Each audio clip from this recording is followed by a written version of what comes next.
Hello everyone. माणसाने माणसावर टाकलेला विश्वास जेव्हा तुटला तेव्हा दरवाजाचा जन्म झाला। त्या विश्वासावर देखील आघात झाला तेव्हा कुलपाचा जन्म झाला आणि कोणाचाच कोणावर विश्वास राहिला नाही तेव्हा मात्र CCTVचा जन्म झाला। आज आपण भाजकी डाळ आणि तांदळाच्या पिठाची चकली बनवणार आहोत। यासाठी लागणारे साहित्य पाहूयात। तांदळाचे पीठ 2 ग्लास, भाजकी डाळीचे पीठ 1 ग्लास, तीळ 2 टेबलस्पून, जिरे 1 टेबलस्पून, हिंग चिमूटभर, लाल तिखट 1 टेबलस्पून, चवीनुसार मीठ, मोहनासाठी तेल, ओवा हाताने क्रश करून घालावा, गरम पाणी आणि तळण्यासाठी कोल्ड प्रेस ऑइल। सर्वप्रथम भाजकी डाळ हलकीशी रोस्ट करून मिक्सर ग्राइंडरमधून त्याचे पीठ बनवून घेतले। यानंतर 2 ग्लास राईस बारक्या चाळणीने चाळून घ्यायचे। नंतर बनवलेले भाजकी डाळीचे पीठ छान चाळून घ्यायचे। चाळून घेण्याची प्रोसेस खूप इम्पॉर्टंट आहे, म्हणजे एकसारखे पीठ आपणास मिळते। यानंतर या तेलात घालायचे असते ते मोहन।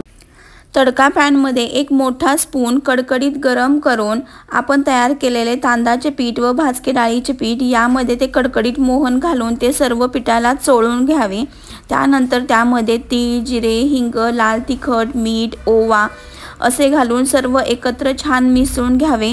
नंतर गरम पाणी घालत घट्टसर गोळा मळून घ्यावा। इथे मी मोहन सर्व पिठांना चोळून घेत आहे। चोळून घेण्याची प्रोसेस खूप इम्पॉर्टंट आहे, त्यामुळे चकली खूप खुसखुशीत होते। यानंतर हे पीठ हलकेसे हातात घेऊन मूठ करून बघावी। जर ते पीठ एकत्र गोळा होत असेल तर आपली मोहन घातलेले व्यवस्थित आहे असे समजावे। त्यानंतर सर्व मसाले ॲड करून गरम पाणी घालून पीठ मळून घ्यावे। चकली हा असा पदार्थ आहे की तो लहानांपासून मोठ्यांना खूप आवडतो आणि तो वर्षभर कधीही आणि केव्हाही आपण खाऊ शकतो। तांदूळ आणि भाजकी डाळ यापासून बनवलेले चकलीचे फायदे जाणून घेऊया। तांदळामध्ये कार्बोहायड्रेट असतात जे शरीराला त्वरित ऊर्जा देतात, त्यामुळे दिवाळीच्या काळात केलेली ही चकली दीर्घकाळ पोट भरलेले ठेवते। तसेच भाजकी डाळ म्हणजेच भाजलेली हरभऱ्याची डाळ प्रथिनांनी समृद्ध असते, त्यामुळे आपले शरीरातील स्नायूंना शक्ती मिळते आणि ही सहज पचणारी व खाल्ल्यानंतर पोटात जडपणा येत नाही। चकलीमधून आपणास भरपूर पोषक घटक मिळतात, जसे की कार्बोहायड्रेट, प्रथिने, फायबर आणि थोड्या प्रमाणात लोह, कॅल्शियम व जीवनसत्वे मिळतात। चकलीचे पीठ मळताना गरम पाणी थोडे थोडे करून घालावे। यानंतर 15 ते 20 मिनिटे झाकण ठेवून हे पीठ रेस्ट करण्यासाठी ठेवावेत। गरम पाणी घालताना स्पूनच्या साहाय्यानेच ते पीठ हलवून घ्यावे। कडकडीत पीठ असल्यामुळे ते आपल्या हाताला भाजू शकते। 15 मिनिटांनंतर पीठ रेस्ट झाल्यानंतर ते हाताच्या साहाय्याने मळून घ्यावे। हे पीठ घट्टसर गोळा बनवायचा आहे, यामध्ये दुसरे पाणी वापरू नये।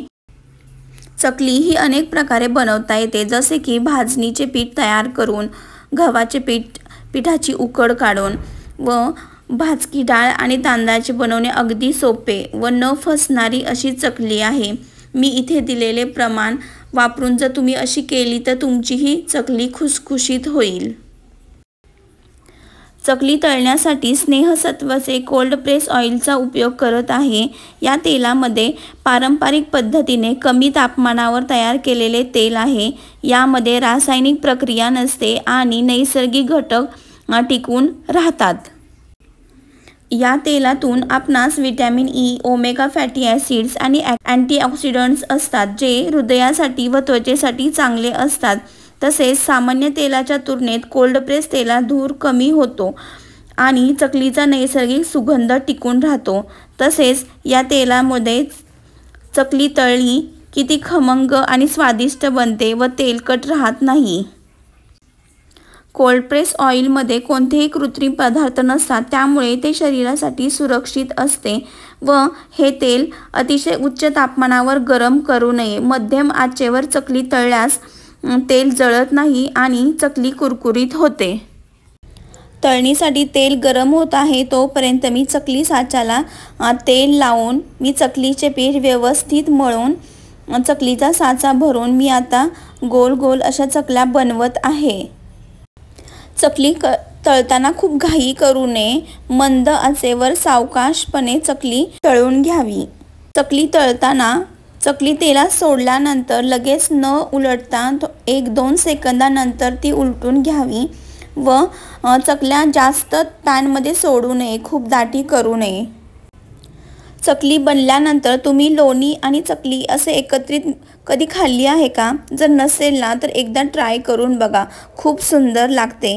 अशा प्रकारे मी सर्व चकल्या बनवून तळून घेत आहे।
इथे माझ्या अतिशय सुंदर खुसखुशीत कुरकुरीत चकली झाली आहे। आता लोण्याबरोबर खाऊन बघा आवाज कसा येतो ते।